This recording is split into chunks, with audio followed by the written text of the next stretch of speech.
నమస్కారం అందరికీ. ఈరోజు మనం నెల్లూరు జిల్లాలోని ప్రకృతి అందాలతో పాటు ఆధ్యాత్మిక ప్రశాంతతను కలిపిన ఒక పవిత్ర క్షేత్రానికి వచ్చాం. అదే శ్రీ పెనుసిల లక్ష్మీ నరసింహస్వామి వారి దేవస్థానం పెంచలకోన. వెలిగొండ కొండల నడుమ పచ్చని అడవుల మధ్య ఉన్న ఈ ప్రదేశం భక్తులకు మాత్రమే కాదు, ప్రకృతి ప్రేమికులకు కూడా ఒక స్వర్గం. ఈ క్షేత్రం అత్యంత పురాతనమైనదిగా భావించబడుతుంది.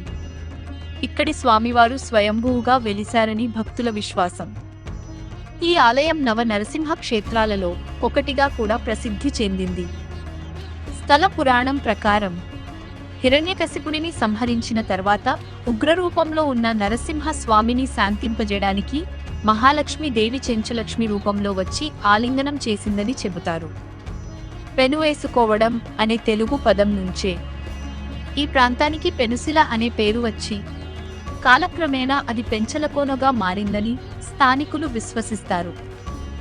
తన కోరికలను స్వామివారి సన్నిధిలో సమర్పించి ఆశీర్వాదం పొందు ఆలయంలోని ఆధ్యాత్మిక వాతావరణం, భక్తుల గోవింద నామస్మరణ, ఘంటానాదాలు ప్రతిక్షణం మనసును భక్తి భావంలో ముంచెత్తుతాయి.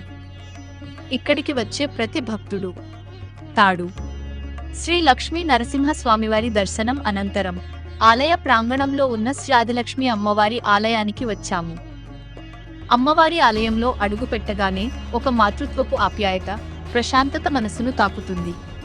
భక్తులు అమ్మవారిని దర్శించి ఆరోగ్యం, ఐశ్వర్యం, కుటుంబ సౌఖ్యం కోసం ప్రత్యేకంగా ప్రార్థిస్తారు. స్వామివారి కృపతో పాటు అమ్మవారి ఆశీర్వాదం కూడా లభిస్తుందని ఇక్కడి భక్తుల విశ్వాసం.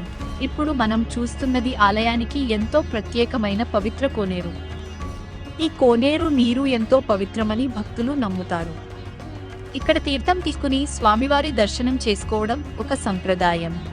చుట్టూ ఉన్న పచ్చని ప్రకృతి, నిశ్శబ్ద వాతావరణం, నీటిలో కనిపించే ఆలయ ప్రతిబింబం ఇవన్నీ కలిసి ఈ ప్రదేశాన్ని మరింత అందంగా మార్చేస్తాయి. కొన్ని నిమిషాలు ఇక్కడ కూర్చుంటే మనసులోని అలసట అంతా మాయమైపోయినట్లే అనిపిస్తుంది. శ్రీ లక్ష్మీ నరసింహ స్వామివారి దివ్య దర్శనం, శ్రీ ఆదిలక్ష్మి అమ్మవారి ఆశీర్వాదం, పవిత్ర కోనేరు, ప్రకృతి అందాలు.